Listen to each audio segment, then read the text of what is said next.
We don't do family costumes because my kids will not. They have their own opinions. So I will not tell you what my husband and I are gonna be.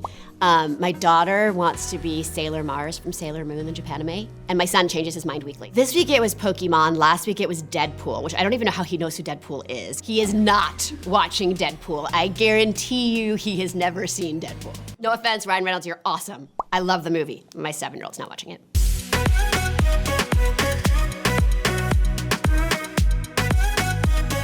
The year Freddie and I were Pretty in Pink when we were Ducky and Andy from Pretty in Pink, I think that was really, I was gonna say pretty solid, but that's kind of like bum. My worst, I think mine are pretty creative. Although I will say that last year, LA, I forget how warm it is every year in Halloween, so we went as the Royal Tenenbaums last year and I had this fake fur coat and it was really hot. Although this year, you know what, I'm probably gonna run into the same thing again this year. Maybe it'll get colder in LA. My kids haven't watched Buffy yet. My kids are still young. My daughter just turned 10 and my son's only 7. So if they showed interest in, I would be happy when they get older to sit down and watch it and talk. Well, I don't know if I can actually watch it. It's hard to watch myself. I think for the longest time, my kids think I just got my hair and makeup done for a living. We showed him a clip one day. We were talking about how men can always kick butt against a woman. And so actually my husband showed him a clip of Buffy. He was like, really? You want to see a woman, you know? And he was like, and then took a minute to realize it was me. It was pretty funny. I think the longevity of the show is incredible. I thought it was important when we were doing it, but to really understand the relevance and the fact that it today still has the same meaning, if not more, and the same weight, I think is really incredible.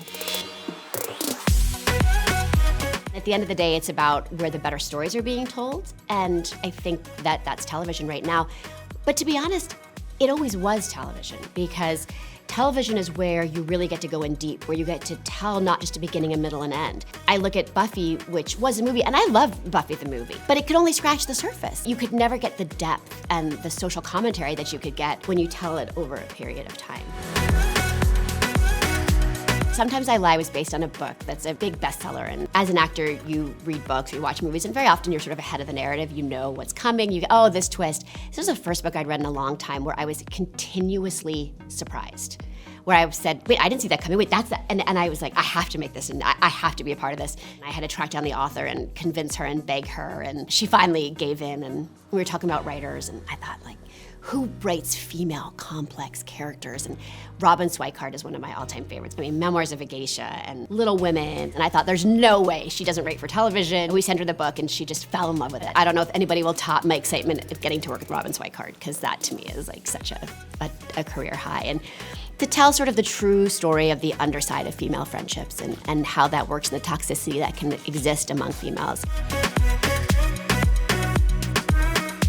Sure, I'd love to work with people that you like and you respect, and that's awesome. I hope the rest of my life I get to work with great people like that.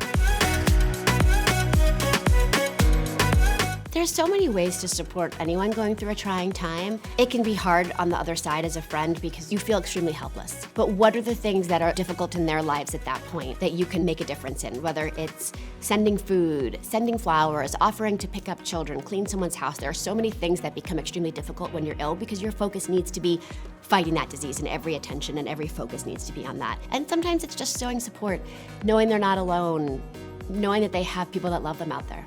I'm a mom of 2 kids. My mother was a teacher. School is extremely important. I think the statistic is something like 60 million days of school are missed a year because of preventable illnesses. When you think about that, you know, it may seem minor for 1 or 2 kids to miss a day here, a day there. It starts to add up. And I always say you have to lead by example.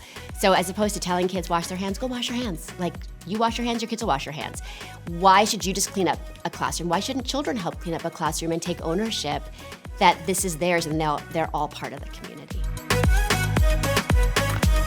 I think social media is an extremely precarious situation for young children. It's all a learning experience. We don't know the facts. We don't know the long-term psychological ramifications that come from it. It's obviously something that exists. I can't ban my children from it completely, but I think you have to have very open and frank conversations with them so they understand the permanence of whatever they put out there, that even though they think it's just for their friends, that's certainly not the case. You can't get a tattoo until you're a certain age. I think there's a reason for that, because you're not ready to make permanent decisions yet.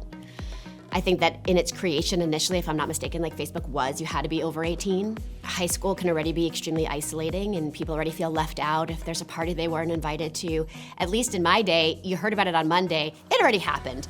By the time you hear about it, you get upset for a minute, you kind of move on. Nowadays in real time, people are able to see friends doing stuff they weren't invited to, I think that it's actually gonna be extremely psychologically damaging.